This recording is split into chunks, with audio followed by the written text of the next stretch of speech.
Des clashs dans le secteur de Bethléem aujourd'hui entre Palestiniens et l'armée israélienne. C'est une opération d'arrestation menée la nuit dernière qui a déclenché ces violences avec la mort d'un Palestinien. Julia Ganancia.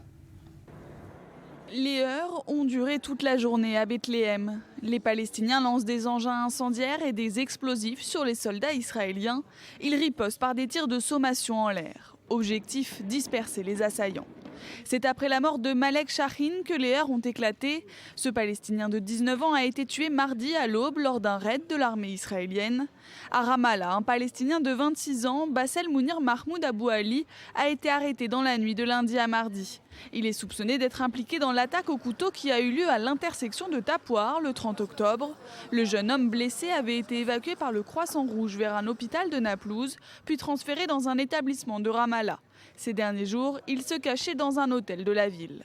Deux Palestiniens arrivés à moto à l'intersection de Tapouar avaient tenté d'attaquer au couteau des gardes-frontières israéliens le 30 octobre.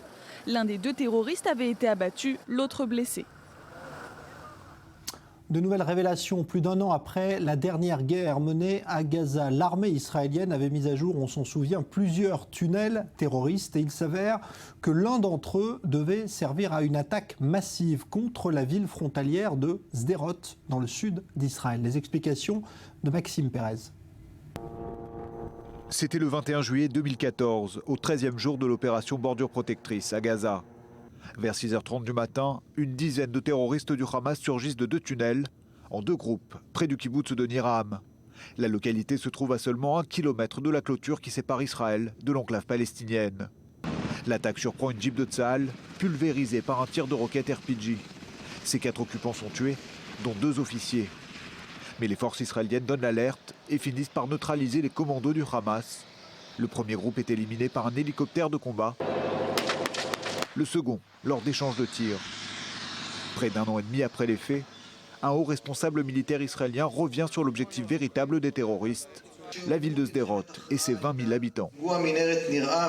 L'infiltration terroriste à Niram a échoué par erreur dans la mesure où l'ennemi a atterri en partie entre nos filets, alors que ses intentions étaient d'atteindre Sderot. Une soixantaine de terroristes devaient pénétrer dans cette localité afin d'y perpétrer une tuerie, kidnapper des soldats et des civils qui auraient permis au Hamas de revendiquer la victoire.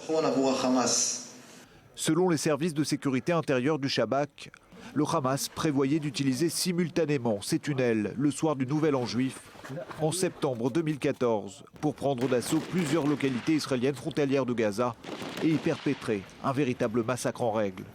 C'est pour déjouer ce plan qu'Israël a justifié l'offensive terrestre déclenchée dans la nuit du 18 juillet 2014.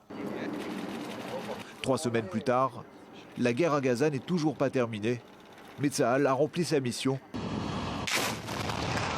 Les 32 tunnels offensifs construits par le Hamas en direction du territoire israélien ont été méthodiquement détruits. Une piqûre de rappel pour l'établissement sécuritaire qui redoute à présent de voir cette même menace souterraine à sa frontière nord dans l'optique d'un conflit face au Hezbollah libanais. Ces derniers mois, le génie militaire et des sociétés privées ont testé plusieurs systèmes de détection de tunnels aux frontières nord et sud du pays. Un dôme de fer d'un nouveau genre pour la population israélienne. À présent sur ces violences qui ont secoué le secteur de Bethléem cet après-midi après un raid de l'armée israélienne et une opération d'arrestation qui a mal tourné. Julia Ganancia.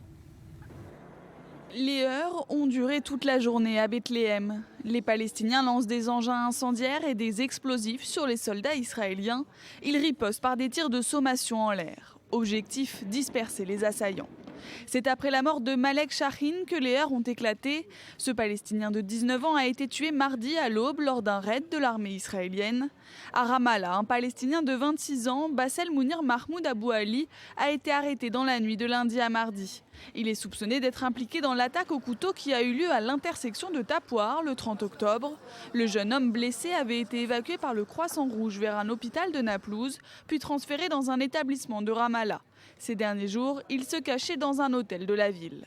Deux Palestiniens arrivés à moto à l'intersection de Tapouar avaient tenté d'attaquer au couteau des gardes-frontières israéliens le 30 octobre. L'un des deux terroristes avait été abattu, l'autre blessé.